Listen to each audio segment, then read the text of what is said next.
Hi there, I'm Andrea Koppel, and it's time for coffee, the podcast where you get to hear firsthand what the jobs and careers that interest you the most are really like.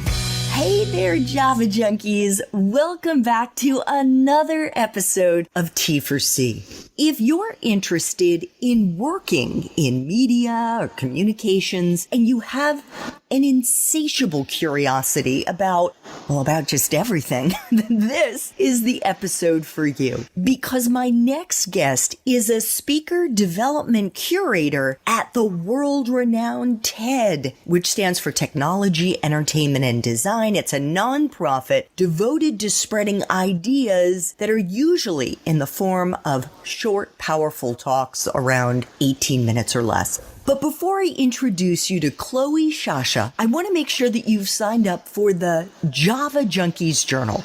That's Time for Coffee's weekly newsletter that comes out on Mondays and gives you an exclusive window into the episodes and the professions that we're going to be featuring all that week. Just head over to the Time for Coffee website at time4coffee.org, and the sign-up box is right there.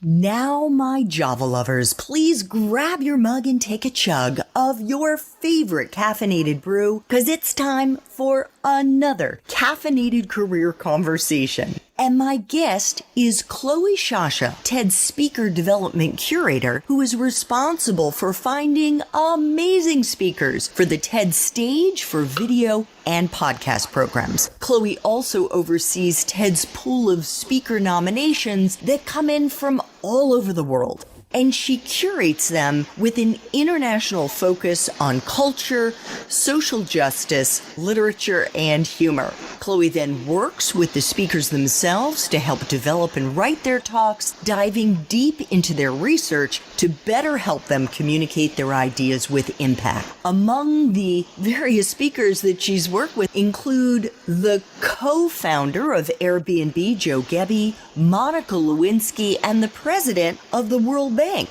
She also hosts sessions and conducts interviews. As a queer Arab Jew, Cloe seeks to bring out our shared humanity among cultural, political, and ideological differences. She cares deeply about providing a platform for ideas from marginalized voices and is passionate about writing, about dance, music, the outdoors, family time, and building queer community. Cloe's background is in journalism and cognitive psychology, and she's contributed articles to ABC News and the HuffPost. Cloe, welcome to Time for Coffee. Are you caffeinated and ready to go? Thank you, Andrea. Yes, I am. Awesome. Well, I want our listeners to know that based on the introduction I just read, I don't think that our listeners are going to be surprised when I say that you are a pretty unique person. And you are someone who I believe very much marches to your own drummer. Is that fair to say? I mean, I think that's true of almost everybody. Yes. Well, I think that's probably a very generous thing to say, but I actually feel that there are so many people who end up kind of gravitating towards things that are safer, or who perhaps even live their lives that way. But as I started digging more into your post-grad journey, Cloe, I wasn't struck as much by your personal evolution, which actually has involved coming out as a proud member of the queer community, as by your professional one. And by the way, happy Pride Month. We're doing this interview in mid-June. Yeah, and actually it's a super exciting day because it is the day after a landmark ruling by the Supreme Court, which found that the 1964 civil rights law protects queer workers, protects LGBTQ workers from discrimination, which is huge. It is huge. It is. It's just like in the midst of the pandemic, in the midst of the Black Lives Matter demonstrations that are filling the streets in cities all across the country, we finally actually have something to celebrate. Yeah. And of course, so much more work to do, but that was a surprising win. Definitely. And more to the point of what I was saying about how you are really unique, it's because in my case of having now interviewed hundreds of professionals, I would say like 99.8% of them, Chloe, have zigged and zagged post-grad. Whereas since you graduated in 2011, you have actually put down roots at one company. Yeah. Crazy, right? It's a funny thing to be a rare millennial in that way, because it's almost like associated with the millennial generation to move around. But then I guess it makes me look more like a Gen Xer to have been at one place. Yeah. But it really is because of the ways I've been able to grow there. And I think if that hadn't been the case, I too would have zigged and zagged. So before we get into what drew you to TED and how you have grown over the 9+ years you've been there, could you give our listeners just a really quick primer on what TED is and what it does and maybe how it's been affected by the coronavirus? Yeah, I mean, so the way that we work is we are constantly looking for ideas worth spreading, which is kind of our tagline, and putting people's ideas out there in the form of talks that we film on stages, in podcast interviews or podcast episodes that dive deep into someone's world, direct-to-camera video series around a theme, like around design or around the way we work. And we also have fellowship programs for people. So there's a big component of mentorship that is involved with many of our participants in the community, like our TED Fellows who come in and get to learn from each other and then give short talks. We also have the Tedx program, which is enormous. There's 10 Tedx events a day worldwide, which are independently organized TED events by anyone. You can organize one if you apply for a license and follow the guidelines and bring your own program. And then of course, everything I just said involves a big component of in-person engagement, which has been completely eliminated from our workflow since the pandemic. And so we've had to pivot to fully virtual experiences. And some of the things that we were already doing weren't deeply affected, like our podcasts. But then our main conference, which is our main source of revenue, we have turned into an online experience. And so that is what we've been working on for the last 3 months. And I'm guessing that that was one of the main sources of revenue for TED. Yes, it was. So that's that and really other hard. Conferences. It is hard, yeah. So your current title, which is so awesome, is Speaker Development Curator. And when I first read that, Chloe, what came to mind was more like somebody working in a museum. Mm-hmm. Somebody who's curating, in your case, speakers and topics. What is a speaker development curator and what do you do in that role? Yeah, I mean, so the word curator, it's true. I definitely associated that with museums prior to working at TED, but the way we use it is we are the ones who bring the speakers to TED. So in the same way that a museum curator identifies art to feature, or artists to give a platform to, we're looking for people to give a platform to for their ideas. So my job involves both my own research into a variety of fields that kind of sit between the fields of our specialist curators who are in science, design, technology, business, and current affairs. So I kind of weave between those. And then I also go through our speaker nomination database with some intern support. And they pitch the best of those to me so that I can level up the best of those to pitch for our programs as well. Okay. How many speaker development curators are there at TED? It's just me because I'm sort of the one that kind of is weaving between everyone else. And then, there's people who help me out, but I'm the only one with that title. Wow, that's pretty cool. So how many curators, I guess, in those special silos there are there? Let's see. So I guess science, design, business, tech, current affairs. So 5 specialists. Then there's me. And then there's a global Curator, who's based in Switzerland. So he kind of focuses more on ideas from other parts of the world, although all of us are doing that too. But he has kind of a connection in the political sphere and geopolitical ideas. And then we have 2 or 3 others who typically contribute ideas from their years of experience. They're both longtime journalists who work in other areas of our team, but will pitch occasionally as well. So I guess give or take 10 to 12 people are contributing to this. And as we discussed in the Espresso Shots episode, and just check out show notes to see if that's dropped as yet, and that, of course, is focused on how to break into the media and communication space as it applies to TED. Cloe mentioned that there are probably about 90 speakers who will take the TED stage, the big stage, in a year, and that's usually during that spring conference.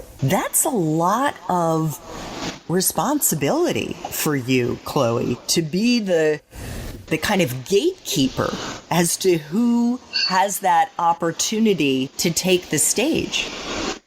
Well, it's certainly not me alone. And we are pitching to the head of curation and the head of the company when we are pitching our ideas, and sometimes other people are involved in those pitch meetings as well. But we are sort of, I guess the first gate, and then we keep leveling it up. And I think view that responsibility as one to take seriously, in the sense that it really matters if we bring out people who don't typically have these opportunities, which is why, as you read from my bio, thank you, that I care deeply about bringing out marginalized voices to the stage. So, as I also mentioned in the introduction, you have curated talks with all kinds of people, from Monica Lewinsky, that's the intern who had the affair with then President Bill Clinton, to the president of the World Bank, Jim Young Kim, at least he was the president of the World Bank at the time, to the co-founder of Airbnb. Do you have a favorite TED speaker that you have curated? And could you take us inside what's involved with selecting speakers and then helping them prepare for their talks to make them as good as they can be? So actually, in the case of those 3 people, those are actually all people that I worked with but didn't invite myself. But in other cases, I both invite and work with the speakers. And so I would say the person that I've most enjoyed working with recently is Jad Abumrad, who is the host of Radiolab and also Dolly Parton's America, which many people have recently heard. And he is just such a delightful speaker and writer because of what he does as a host himself. And he's someone who I wouldn't necessarily need to work with to such a great extent as compared with other people who have less public speaking experience. But even so, it is really different to do a TED Talk from other things that people who are used to public speaking do. So we had a workflow where he came up with his talk idea through conversations. And I mean, he already had a sense of what he wanted to talk about, which was the search for truth through journalism and how difficult that is now. And then he wrote drafts, and he and I would have calls to go back and forth and talk about different parts of his drafts and give him feedback. And then we'd have other calls where he actually rehearsed the newer versions.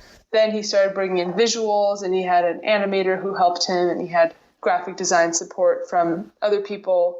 And then he rehearsed again, and then I would look at a draft in writing and send it feedback over email. So it's kind of a combo of all those things: calls, video, email, writing, editing. And then what happened with him, which was so interesting, is that, he was part of this TED 2020 conference, but then we had to pivot to a virtual one. So in the last month before we filmed his talk, we had to figure out how to make his talk work for a direct-to-camera opportunity when we couldn't necessarily bring a whole film crew to him because of the virus. And this was true for all of our speakers, but he's one that I can speak to personally. And he collaborated with this filmmaker who has worked with us before, named Mac Primo, who basically lived near him, and they had a social distance filming opportunity in a warehouse that they did. And I worked with them over video to basically direct it with Mac so that I could watch through Skype essentially while he set up the computer and set up the props. And he made beautiful props that worked really well for Jad's talk. And then between the two of them and between my faraway input, it was this amazing co-creation that, of course, I give the most credit to Jad to, because he's just such an amazing writer, that came out in a way that I actually think was potentially stronger than it could have been had it been on the stage, because of what we were able to innovate at the video editing level. So that was a pretty cool but intense, rushed experience. And we've had to do that with many speakers this year. I'm about to do it again with a couple more next week. And so it's been interesting. And I think the way that we work together really varies on the person and how they like to work and what's helpful to them. And, some people don't want that much support, and that's fine. It's kind of up to them whether or not they want to put in the work. And as long as they're following what we had discussed in terms of the main idea, we will let them not do a ton of drafts with us because it's their talk. But what we can offer to people, and for me, is I'm typically on the younger side compared with some of our more experienced speakers, I'm saying, look, I'm certainly not an expert in your field, but what I can do is reflect to you how our audience might react to different parts of your talk and help you communicate these things better, even though I don't know a ton about astrophysics at all, or whatever the topic may be. So that's what I think we can offer. And for me as a generalist curator, I really am listening for the ear of what the general audience would respond to and try to help them reach that ear better. What do you think are the ingredients that go into developing the kind of TED Talk that really resonates with the ears of your audience and end up going viral? I'm actually reluctant to say there's like a formula because I think it does so dramatically vary person to person. But what I will say is that substance matters so much, and that delivery, of course, matters too. And people can be highly substantive and have a terrible delivery and then the talk falls flat. But delivery alone is not enough, and it can be enough in the moment in a room where people are excited by the motivational energy and the inspiration that someone is exuding. But then in a month, if someone asks that listener, what was that person's talk about? They won't know because there was nothing really there. So to me, making sure that at the core of the talk is a solid idea is what we are all after. We're all trying to make sure that the talk leaves people with insight. And the way that people get there, to me, is what doesn't have a formula, because it just so depends. Some people need to integrate personal story into the talk for it to really be robust. Some people really don't. And in some cases, adding personal story to certain kinds of talks feels manipulative and weird and off-putting. So it's so much about the topic and the context. But getting down to leaving people with insight is the goal. In our Espresso Shots interview, Chloe, you talked about how with interns who work with you over the course of a year, and certainly your team of specialists, there's a fair amount of research that goes into just even identifying the right speakers. How important is data and research for a speaker in terms of how they communicate that idea? Yeah, it's definitely important. I think specific examples are what we want our speakers to share, even if it's not necessarily quantitative data. But I think specificity is king. And so it can be tempting to want to get really general and broad because these talks are short as compared with, say, a keynote speech at another forum. So people think, okay, I have to touch on all the things I've worked on and give a very general abstract of what my work is, when really going deep and sharing some data and sharing some specific incidences make it more memorable and more relatable. So that is what we're always encouraging and helping people to draw out. What do you think you've learned over the years, Chloe, about how to give a really dynamic presentation, whether on the TED stage or off the TED stage?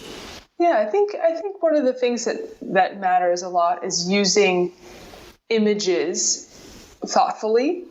And so in the sense that having a ton of images can detract from the speaker, and having none can sometimes work if the person it's really like an intimate thing where we want to hear and look at the person the whole time. But the balance, if someone has the opportunity for images and can use them, is a delicate one to strike. And I think what I've seen is having images come in at the right moment can make such a huge difference. And so we really invest a lot in that on the stage. So at our flagship conference in Vancouver, we have this pretty incredible setup that's all custom designed for this conference with 3 screens that almost are like the top of, is it a parallelogram? I forget what the shape is. Okay.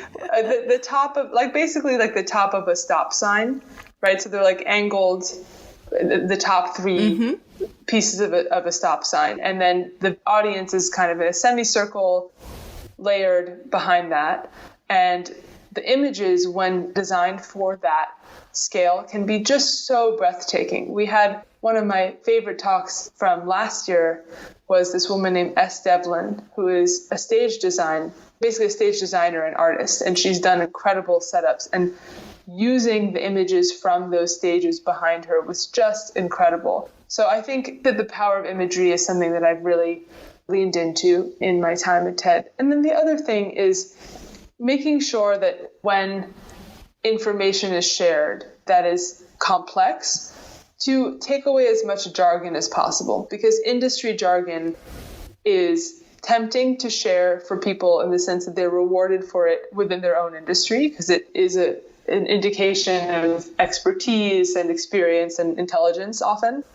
But it's so alienating for a general audience and ends up just making people tune out. So we really try and help people take out jargon and replace it with friendly language that still communicates the same thing. Like, it rarely is the jargon needed for the idea to come across. Yeah, so you're kind of like a translator. Sure. Yeah, I think that could be true. Could you take us into a typical day, Cloe, as a speaker development curator? If we were a fly on the wall in your apartment right now, what would we be seeing you doing, hearing you do? I'm guessing you have an awful lot of calls.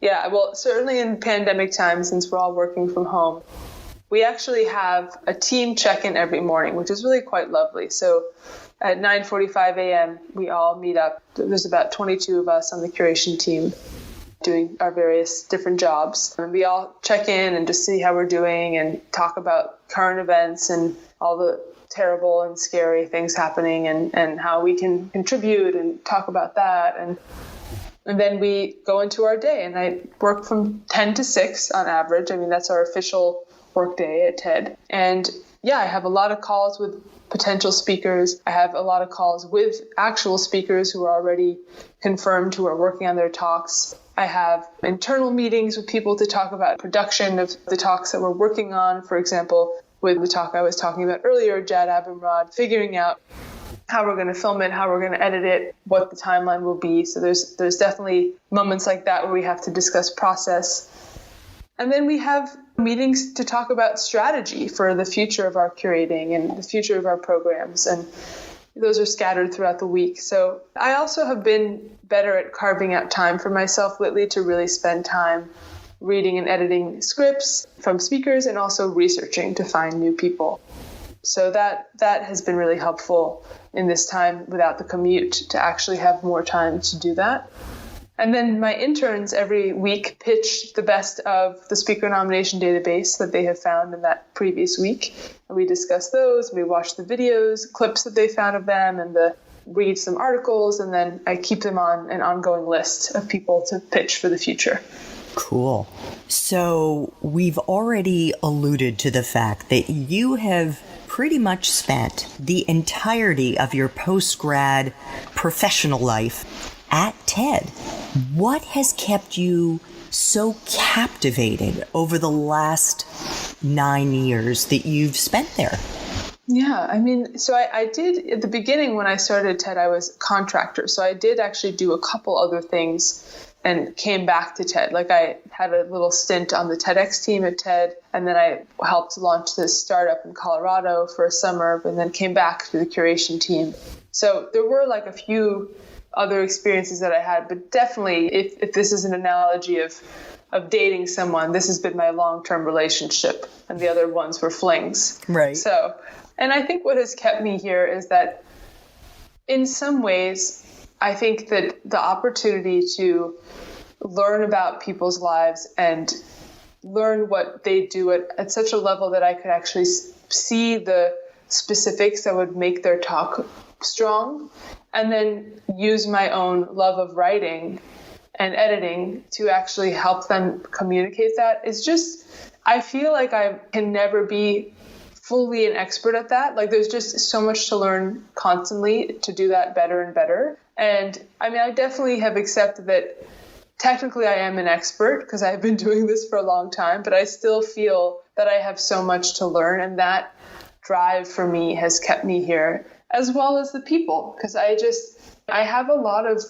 several people who have been incredible mentors to me over my time at TED, and who are friends as well, but really have helped me shape my growth and supported me in my interests. And, I've also had a lot of challenging times at TED where I felt like I was hitting a wall or was thwarted in some way, and I had to figure out how to sort of redefine my job and had to negotiate with people. And so I think there were moments when I thought I might leave, but ultimately I have found an opportunity to continue growing, and that has kept me there.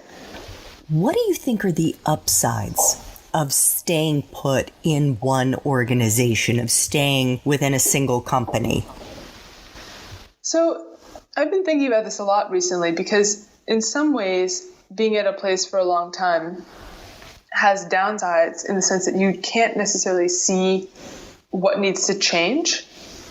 But on the flip side of that, this is the opposite of what you just asked, which is that the downsides are that it's easy to get attached to things that were that way before. So, well, that's how it was, right? And it's like, well, we need to change it.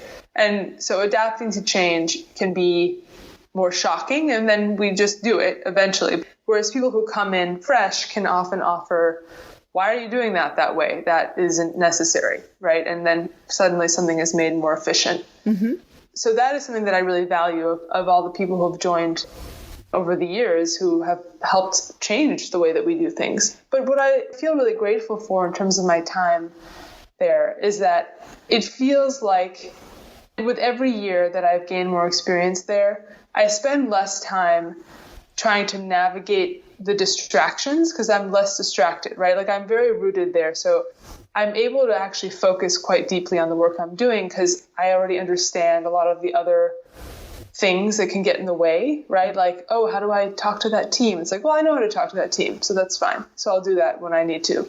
I guess like some of the social and logistical barriers that can be stressful are less stressful to me than they might be for someone brand new. And then I also have these deeply rooted relationships with colleagues who have been there a long time as well, and newer ones. And then you build trust. And I think having the trust that I feel for many people within the org it's really a blessing. And it allows me to actually reach farther and do more. Yes. And I would imagine, Chloe, that it would also be incredibly empowering and that you might feel more confident to push yourself outside your comfort zone.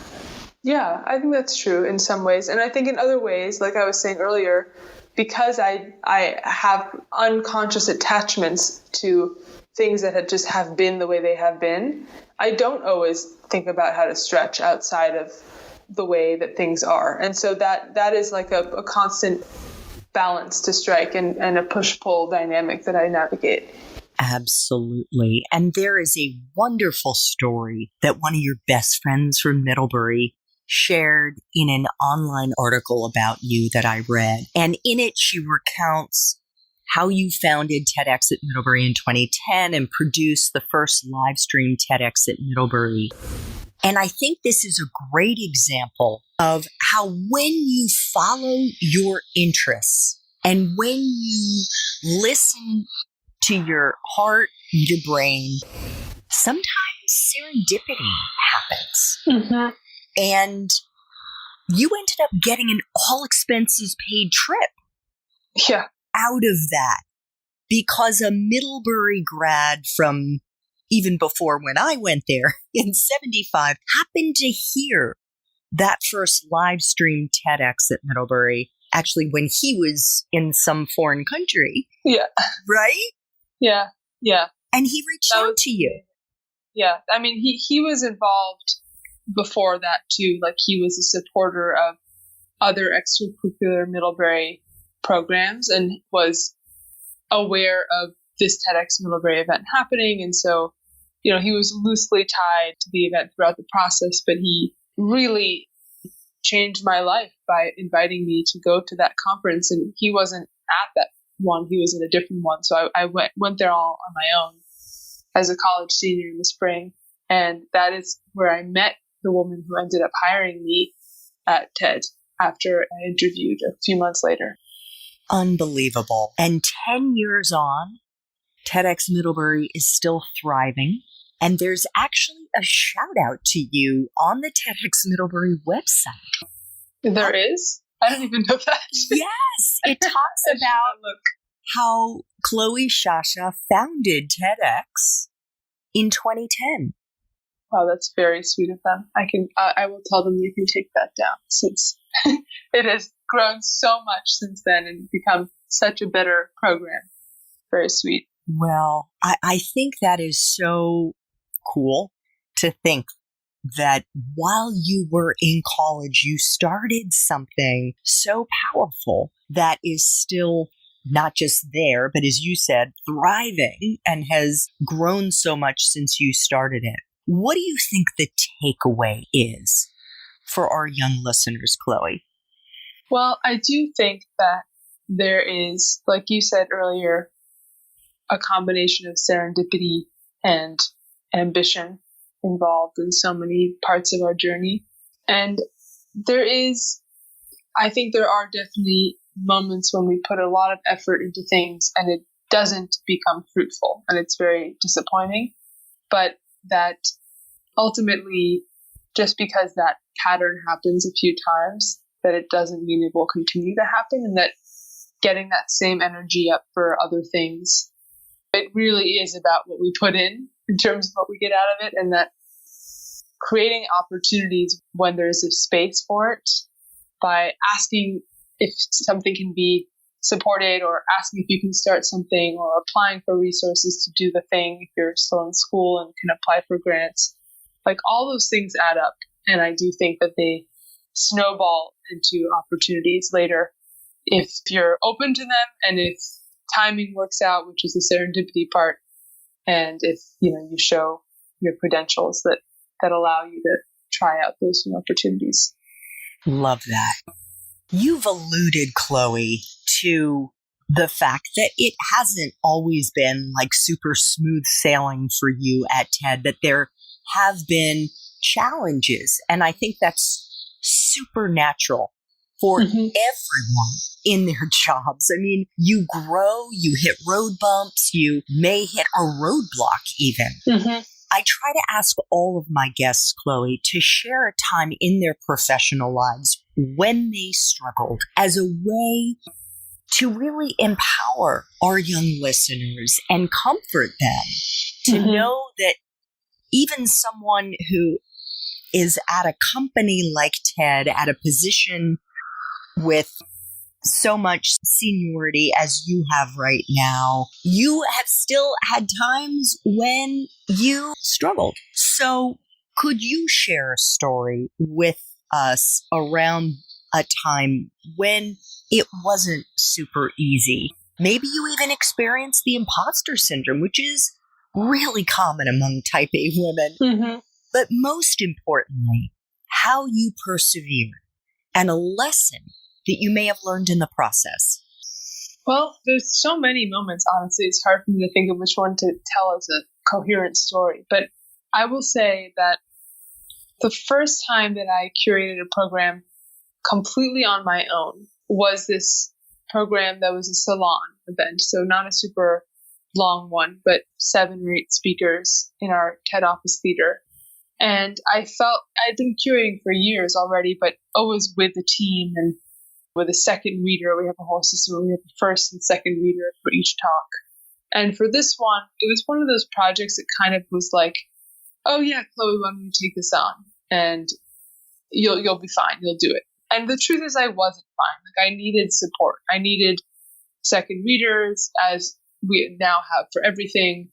And we just hadn't thought the process all the way through before I started. And then I had brought the speakers to a place that felt good, but not great. And I realized suddenly in a panic that there just wasn't enough time to make them great. Like I needed more perspective on them. I was too close to the talks. I had spent too much time with these speakers, sort of affirming the things they really wanted to include in there and contributing my offerings, but still needing like a third party lens on it. And I didn't ask for help early enough.